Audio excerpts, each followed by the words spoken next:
बिस्मिल्लाहिर्रहमानिर्रहीम एंड अस्सलाम वालेकुम एवरीवन। कैसे हैं आप सब? खुश हैं? अल्लाह पाक आपको खुश रखे, आबाद रखे, ऐसे हंसता मुस्कुराता रखे। My name is Rifa Jahan. Welcome back to my YouTube channel learning with Rifa Jahan. So as you all know that we are discussing chapter number 11 bioenergetics. तो today the topic of our discussion is light the driving energy. तो आज का topic basically वो भी photosynthesis related है। अब हमने photosynthesis वाले टॉपिक को फर्दर डिटेल से डिस्कस करना है और जो डिटेल हम इस टॉपिक रिलेटेड देखेंगे वो ये होगी कि हम देखेंगे कि जो फोटोसिंथेटिक पिगमेंट्स है ना, वो कौन सी लाइट को एब्जॉर्ब करते हैं, ठीक है, कितनी वेवलेंथ की लाइट को एब्जॉर्ब करते हैं। उसके साथ साथ हम देखेंगे कि जो लाइट इन पे पड़ रही होती है क्लोरोफिल पे या जो फोटोसिंथेटिक पिगमेंट्स पे या फिर लीव्स पे जो लाइट आके पड़ती है, उनमें से कौन सी लाइट जो है वो इफेक्टिव होती है फोटोसिंथेसिस के रोल को प्ले करने के लिए।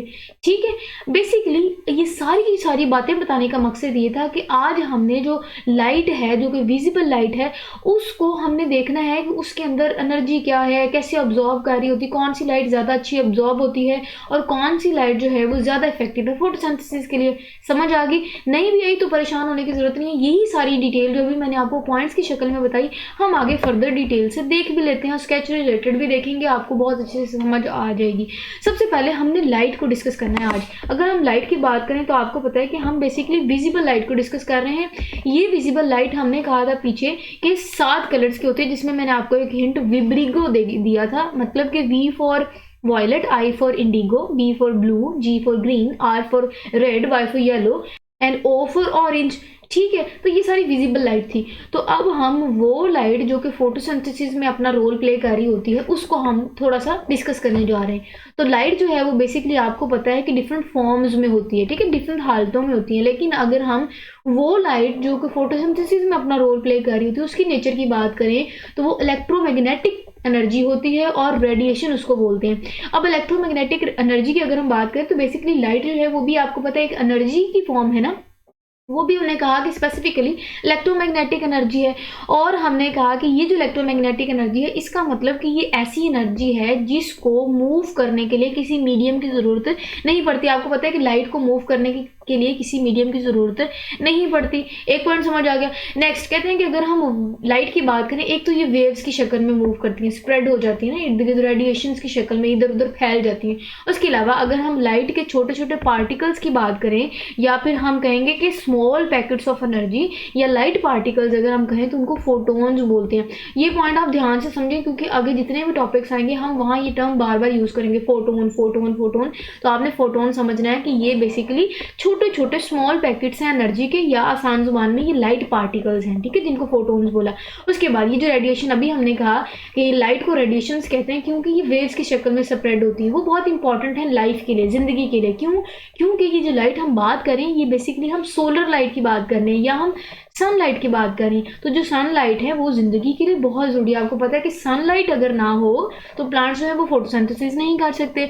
फोटोसिंथेसिस नहीं कर सकते तो आपको पता है कि ग्लूकोज नहीं प्रिपेयर होगी, और अगर ग्लूकोज नहीं प्रिपेयर होगी, प्रोड्यूसर्स नहीं ग्रो होंगे, एनर्जी नहीं बनेगी, तो जो कंज्यूमर्स हैं वो उनको कैसे फीड करेंगे। ठीक है, तो लाइफ की कंटिन्यूटी के लिए प्लांट्स बहुत ज़रूरी है और प्लांट्स को सूरज की रोशनी ज़रूरी है। तो इनडायरेक्टली जो रेडिएशन है वो बहुत इंपॉर्टेंट है। समझ आ गई सारी कहानी?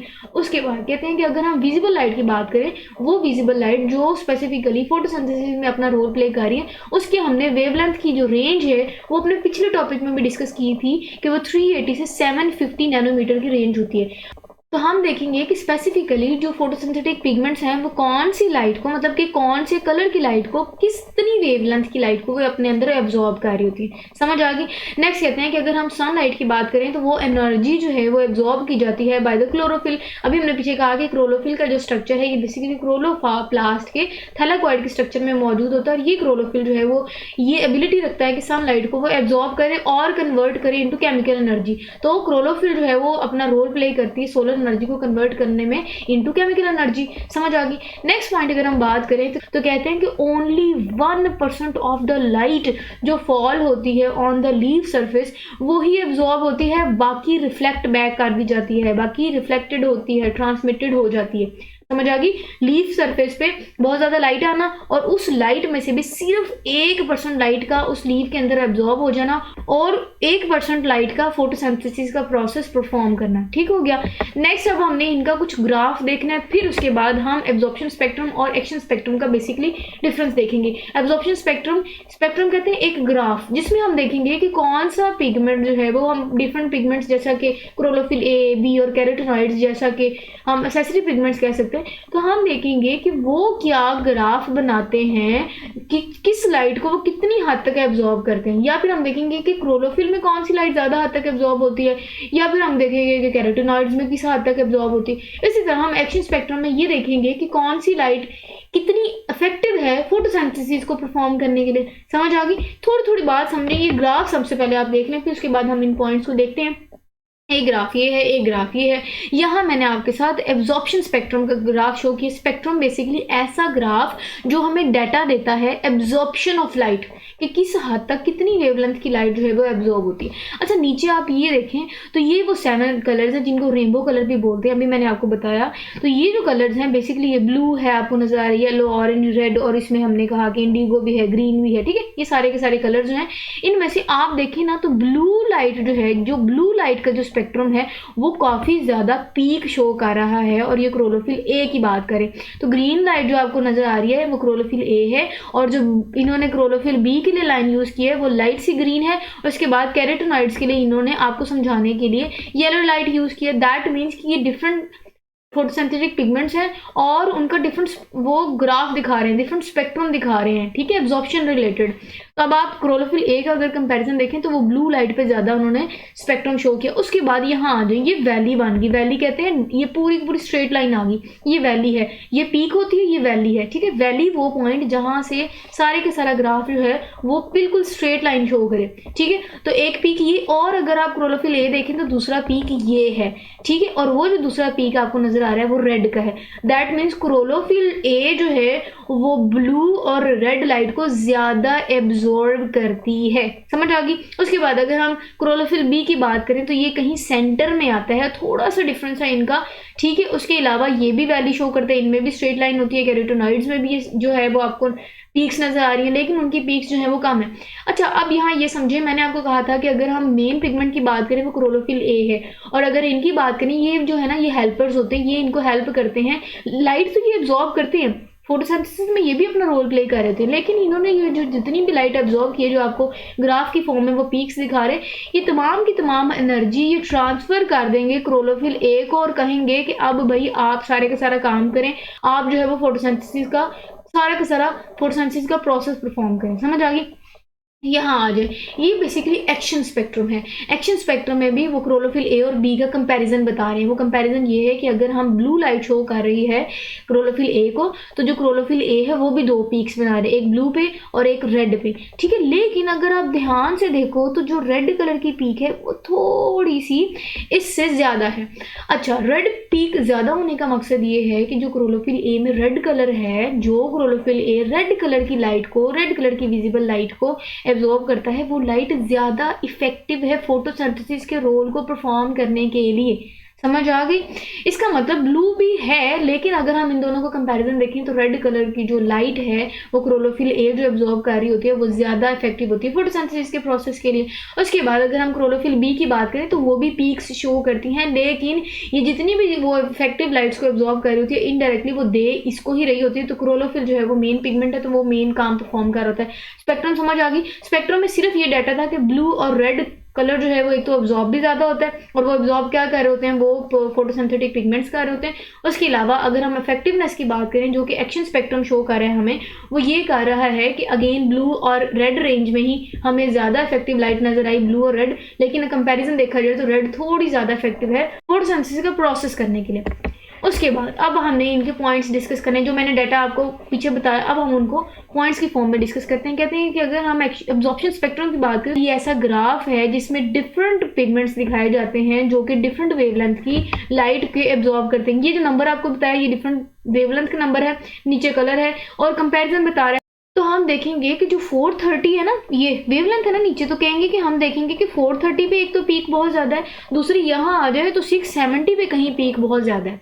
ठीक है, तो ये हमने कहा कि इन्होंने वेवलेंथ रिलेटेड हमें एक और डाटा दे दिया। ठीक है, उसके बाद मतलब बेसिकली यही है कि कौन सा पिगमेंट कितनी वेवलेंथ की लाइट को एब्जॉर्ब कर सकता है, और वो जो ग्राफ दिखाते हैं हमें बना के ये सारी की सारी डिटेल, वो एब्जॉर्प्शन स्पेक्ट्रम कहलाता है। उसके बाद कहते हैं कि एब्जॉर्प्शन स्पेक्ट्रम की बात करें तो जो क्लोरोफिल है ना, वो मैक्सिमम जो पीक या मैक्सिमम जो एब्जॉर्प्शन कर रही होती है, और जो हमें वो पीक मिल रहा होता है स्पेक्ट्रम पे, वो ब्लू और रेड पार्ट में हमें ज्यादा एब्जॉर्प्शन करते हुए क्लोरोफिल नजर आ रही होती है। देख रहे हैं ब्लू पे और रेड पे, तो कहते हैं कि ब्लू और रेड पे हमें ज्यादा एब्जॉर्प्शन करते हुए ये क्लोरोफिल नजर आ रही होती हैं। तो कहते हैं कि अगर हम इनकी पीक के साथ साथ अगर हम इनके वेवलेंथ रिलेटेड डाटा दें तो वो 430 नैनोमीटर से 670 नैनोमीटर तक है, कि यहाँ ये ऐसी रेंज है वेवलेंथ की जहाँ पीक ज्यादा होती है। और उनमें पीक के हमने कलर भी बता दिए और उसके साथ साथ हमने वेवलेंथ का नंबर भी बता दिया, और ये भी बता दिया कि ये सारा का सारा क्लोरोफिल्स कर रहे हैं।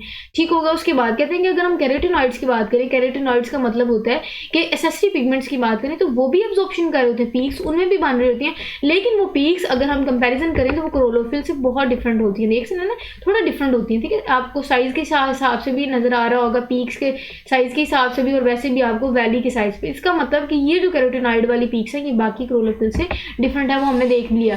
अब आते हैं एक्शन स्पेक्ट्रम की तरफ, तो हम देखेंगे कि फोटोसिंथेसिस के रोल में इफेक्टिव लाइट कौन से कलर की है और कितनी वेवलेंथ की लाइट जो है वो इफेक्टिव है। मतलब यहाँ हमने इफेक्टिवनेस देखनी है, यहाँ हमने एब्जॉर्प्शन देखनी है कि किस हद तक कौन सी वेवलेंथ की लाइट एब्जॉर्ब होती है।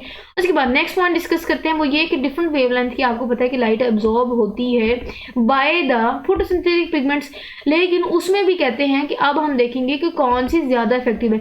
मतलब कि डिफरेंट लाइट्स हैं और वो डिफरेंट हमें रेंजेस देती हैं, लेकिन स्पेसिफिकली हम एंड पे कंक्लूड करेंगे कि रेड कलर जो है वो ज्यादा इफेक्टिव होता है फोटोसिंथेसिस के रोल को परफॉर्म करने के लिए। उसके बाद इस स्लाइड में अगर हम डिटेल देखें तो कहते हैं कि अब थोड़ी सी और बातें, अब हमने देखना है कि एक्शन स्पेक्ट्रम बेसिकली होता कैसे है, या ये एक्शन स्पेक्ट्रम बनता कैसे। तो जब डिफरेंट वेवलेंथ की लाइट गिरेगी, फोटोसिंथेसिस का रोल परफॉर्म होगा। उसके साथ साथ कहते हैं कि अभी हमने पीछे एक्शन स्पेक्ट्रम की डिटेल तो दिख ली कि कौन सी लाइट कितनी इफेक्टिव है। उसके साथ साथ कहते हैं कि ये जो एक्शन स्पेक्ट्रम है ये हमें तब पता लगेगा कि ये लाइट ज़्यादा इफेक्टिव है, क्योंकि हम कंपैरिजन करेंगे, हम देखेंगे कि कौन सी लाइट कितनी कार्बन डाइऑक्साइड को एब्जॉर्ब कर रही होती है और कितनी ऑक्सीजन को रिलीज कर रही होती है ड्यूरिंग फोटोसिंथेसिस। तो हम जब डिफरेंट लाइट्स को कंपैरिजन करवाएंगे, डिफरेंट लाइट्स को हम डिटेल डिस्कस करेंगे कि वो जो डिफरेंट लाइट है वो लाइट एक एक करके, हमने देखा कि जो रेड लाइट अगर हम किसी को देते हैं तब उनके अंदर कार्बन डाइऑक्साइड का रेट कितना है, कितनी हद तक वो एब्जॉर्ब करे और ऑक्सीजन जो है वो रिलीज होती है, उनका क्या रेशियो है। ठीक है, अगर तो ज्यादा कार्बन डाइऑक्साइड यूज करें, ज्यादा ऑक्सीजन रिलीज करें, दैट मीन्स कि फोटोसिंथेसिस का रेशियो ज्यादा है। और हम देखेंगे कि ये जो फोटोसिंथेसिस का रेशियो ज्यादा है ये कौन सी लाइट कर रही, तो एंड पे हम कंक्लूड कर ही रहे हैं, वो रेड की तरफ हम आ रहे हैं कि रेड जो है वो ज्यादा फोटोसिंथेसिस का रोल परफॉर्म कर रही थी। क्यों? क्योंकि हमने जब उनमें कार्बन डाइऑक्साइड की हमने जब रेशियो देखी तो हमने कहा कि रेड लाइट जब किसी भी प्लांट पे पड़ती है तो वो कार्बन डाइऑक्साइड की एक तो कंजप्शन ज्यादा करती है और ऑक्सीजन को रिलीज ज्यादा करवा रही होती है। दैट मीन्स इनडायरेक्टली फोटोसिंथेसिस का रेट ज्यादा और होता है। क्लियर हो गया। उसके बाद कहते हैं कि अगर हम एब्जॉर्प्शन स्पेक्ट्रम की बात करें तो उसमें हमने पीछे फिगर में भी देखा कि क्लोरोफिल जो है वो ये रोल परफॉर्म कर रहा होता है। तो क्लोरोफिल जो है वो एब्जॉर्प्शन स्पेक्ट्रम और एक्शन स्पेक्ट्रम बनाता है फोटोसिंथेसिस से रिलेटेड, हमने पीछे डिटेल देख भी ली। अब वो कहते हैं कि दो या तो पीक्स होती हैं या वैली होती है। वैली मैंने कहा वो स्ट्रेट लाइन तो दो पीक्स के दरमियान है जहां बिल्कुल एक स्ट्रेट लाइन नजर आती थी। तो दो पीक्स और वैली जो है वो हमें एब्जॉर्प्शन दिखा रही होती है लाइट की एज वेल एज कंजप्शन। अब आपने देखा होगा अगर यहाँ तो ये जो आपको पीक नजर आ रही है ना, ये पीक, इसका मतलब कि यहाँ एक तो क्लोरोफिल ए लाइट ज्यादा एब्जॉर्ब कर रहा है, वो कौन सी ब्लू लाइट ज्यादा एब्जॉर्ब कर रहा है। उसके साथ साथ वो कहते हैं कि ये जो पीक है ये हमें ये चीज भी बताती है कि लाइट एब्जॉर्ब ज्यादा हुई, इसका मतलब जो ब्लू लाइट है वो कार्बन डाइऑक्साइड की कंजप्शन और ऑक्सीजन की रिलीज भी ज्यादा करेगा। तो इसका मतलब कि ये जो दो पीक्स आपको नजर आ रही हैं, इन दोनों पीक्स में से ये दोनों की दोनों इफेक्टिव है। ठीक है, लेकिन मोर इफेक्टिव रेड है। सही हो गया, ये भी समझ आ गई। उसके बाद नेक्स्ट अब हमने इनका कंपैरिजन देखना है, एक्शन स्पेक्ट्रम का और एब्जॉर्प्शन स्पेक्ट्रम का। आई होप जितनी अभी तक मैंने डिटेल बताई आपको तब बहुत अच्छे से समझ आ जाएगी। कुछ अब हमने इनकी जो है ना वो वेवलेंथ रिलेटेड डिटेल देखनी है वो देख लेते हैं। कहते हैं कि अगर हम एक्शन स्पेक्ट्रम की बात करें फोटोसिंथेसिस की, वो पैरेलल नहीं होती एब्जॉर्प्शन स्पेक्ट्रम।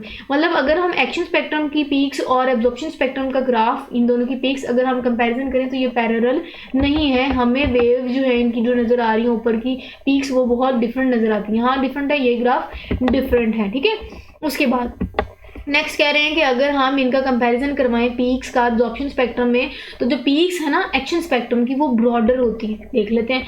और अगर हम इनकी वैली की बात करें तो एक्शन स्पेक्ट्रम की वैली नैरो होती है। थोड़ा कंपैरिजन नहीं करना ना हमने इन दोनों ग्राफ का, वो ये कि इनकी अगर हम बात करें तो पीक्स, ये जो एक्शन स्पेक्ट्रम की पीक है, एक तो कहते हैं कि ये ब्रॉडर होती है, ये बहुत ज़्यादा चौड़ी होती है, ठीक है, as compare to absorption spectrum. उसके साथ साथ कहते हैं कि अगर हम वैली की बात करें, इनकी वैली ज़रा नैरो होती है एज कम्पेयर टू ये आप देख रहे हैं कि अगर हम क्रोलोफिल ए की बात करें, इनमें वैली का साइज कितना ज़्यादा है, तो इनमें वैली ब्रॉडर होती है एज कम्पेयर टू ये, इनमें वैली जो है वो नैरो होती है, ठीक है। यही डिफरेंस था कि पीक्स की बात करें तो एब्जॉर्प्शन स्पेक्ट्रम की और एक्शन स्पेक्ट्रम की, अगर हम पीक्स की बात करें तो एक्शन स्पेक्ट्रम की पीक्स एक तो ब्रॉडर होती हैं और उनकी अगर वैली की बात करें तो वो नैरो होती हैं। उसके बाद कहते हैं कि अगर हम इनकी वेवलेंथ की बात करें तो वो 400 से 450 नैनोमीटर से लेके 600 टू 700 नैनोमीटर तक हमें नजर आती है। और तो 600 से 7 नैनोमीटर तक हमें पीक जो है वो ज़्यादा हाई नज़र आती हैं, और वो जो है वो बेसिकली ग्रीन लाइट के एब्जॉर्प्शन को हमें शो कर रहा होता है। और एब्जॉर्प्शन कार कौन रहे होते हैं? क्लोरोफिल कार होते हैं। अब हमने ये लास्ट स्लाइड डिस्कस करनी है, उसके बाद हमारा ये टॉपिक खत्म हो जाएगा। अब लास्ट पे भी ये कह रहे हैं कि अगर हम एसेसरी पिगमेंट्स की बात करें, जो कि स्पेसिफिकली हम कैरोटिनॉइड्स कहते हैं, तो कैरोटिनॉइड्स जो हैं वो भी लाइट को एब्जॉर्ब कर रहे होते हैं, वो भी अपना रोल परफॉर्म कर रहे होते हैं। क्या रोल परफॉर्म कर रहे होते हैं? फोटोसिंथेसिस के लिए, क्योंकि फोटोसिंथेसिस में ये भी अपना कंट्रीब्यूशन कर रहे होते हैं। लेकिन ये लाइट को एब्जॉर्ब तो करते हैं, लेकिन ये इनडायरेक्टली इन्वॉल्व होते हैं फोटोसिंथेसिस में, डायरेक्टली इन्वॉल्व नहीं होते। डायरेक्टली जो है वो क्लोरोफिल इन्वॉल्व होते हैं, क्योंकि ये मेन पिगमेंट माना जाता है। तो ये क्या है फिर? इनका क्या काम है? लाइट तो एब्जॉर्ब करते हैं, जब ये फोटोसिंथेसिस नहीं करते तो इनका काम है, मैंने बार बार कहा कि इनका काम ये है कि ये लाइट को एब्जॉर्ब तो करते हैं, लेकिन एब्जॉर्ब करने के लिए ये लाइट को पास कर देते हैं। किसको पास कर देते हैं? क्लोरोफिल को पास कर देते हैं। तो जो क्लोरोफिल को सारी की सारी ये एब्जॉर्ब की हुई लाइट देते हैं, तो ये जो क्लोरोफिल है ये कन्वर्ट कर देते हैं उस एब्जॉर्ब की हुई सोलर एनर्जी को इनटू केमिकल एनर्जी। समझ आ गई? अब यहाँ हमने लास्ट पे कंक्लूड करनी है, जो अभी पीछे मैं बार बार रेड लाइट बोल रही थी, वो हमारी पॉइंट यहाँ है। वो कहते हैं कि अगर हम इक्वल इंटेंसिटीज की लाइट दें ना अगर हम किसी प्लांट को, तो अब उनका कंपैरिजन देखिए। अब हम एक्शन स्पेक्ट्रम वाले पॉइंट की बात करें तो उनमें अगर मोर फोटोसिंथेसिस की बात करें तो रेड और ब्लू पे हमें, रेड और ब्लू पार्ट ऑफ स्पेक्ट्रम में हमें नजर आता है कि ज़्यादा जो है वो पीक्स बन रही होती हैं। ये देखें, रेड और ब्लू पार्ट पे हमें ज़्यादा पीक्स नज़र आ रही होती हैं। और उसके अलावा हमने कहा कि अगर हम इनकी इफेक्टिवनेस बात करें तो क्लोरोफिल ए में रेड लाइट जो है वो मोर इफेक्टिव है, और वो जो है वो क्लोरोफिल ए में अपना रोल परफॉर्म कर रही होती है फोटोसिंथेसिस के लिए, ठीक है। लास्ट में मैंने आपका यहाँ बहुत इंपॉर्टेंट शॉर्ट क्वेश्चन मेंशन किया, that is difference between absorption spectrum and action spectrum. बहुत इंपॉर्टेंट शॉर्ट क्वेश्चन है, पूछा जाता है। मैंने आपके साथ प्रॉपर A to Z उनके नोट्स भी शेयर कर दिया आपकी हेल्प के लिए। यहाँ आ जाए, ये है डू यू नो।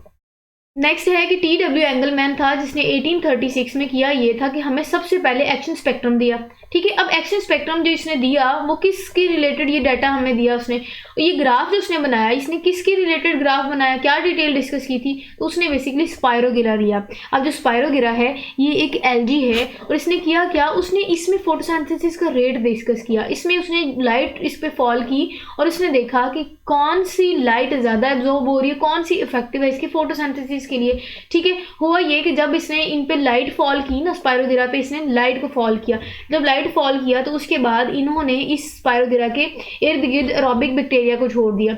अब उसने छोड़ा ना जब, तो उसने देखा कि ये जो स्पायरोगिरा के इर्द गिर्द एरोबिक बैक्टीरिया थे ना, वो हमें ब्लू और रेड रेंज पे ज़्यादा नज़र आए। इसका मतलब कि वहाँ ब्लू और रेड लाइट पे ज़्यादा से ज़्यादा हो रही थी फोटोसिंथेसिस। यहाँ मैं आपको ग्राफ की फॉर्म में दिखा देती हूँ। तो उसने देखा कि जब उसने स्पायरोगिरा के इर्द गिर्द उन्होंने एरोबिक बैक्टीरिया छोड़ा, तो उसने देखा कि एक तो ब्लू लाइट और एक रेड लाइट पे ज़्यादा से ज़्यादा एरोबिक बैक्टीरिया अटैच हैं।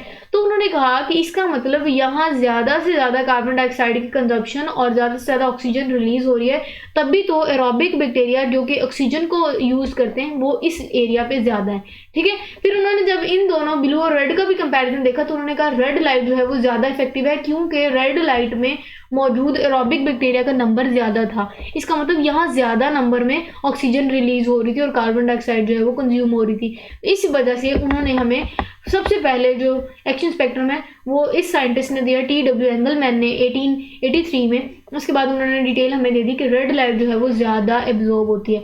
मैंने आपको स्पेक्ट्रम भी बता दिया, उसके बाद उसका इफेक्टिव कलर भी बता दिया, एब्जॉर्प्शन भी बता दी कि कौन से पॉइंट पे ज़्यादा एब्जॉर्प्शन होती है, हमने ग्राफ भी देख लिया। आई होप आपको ये सारे का सारा टॉपिक बहुत अच्छे से समझ आई होगी। इसके बाद हम इंशाल्लाह जो है वो रोल ऑफ कार्बन डाइऑक्साइड को डिटेल से डिस्कस करेंगे। टिल देन अपना बहुत सारा ख्याल रखिएगा। इससे रिलेटेड अगर आपने कुछ पूछना हो तो कमेंट सेक्शन में ज़रूर पूछिएगा। Stay happy, stay connected and अल्लाह हाफिज़।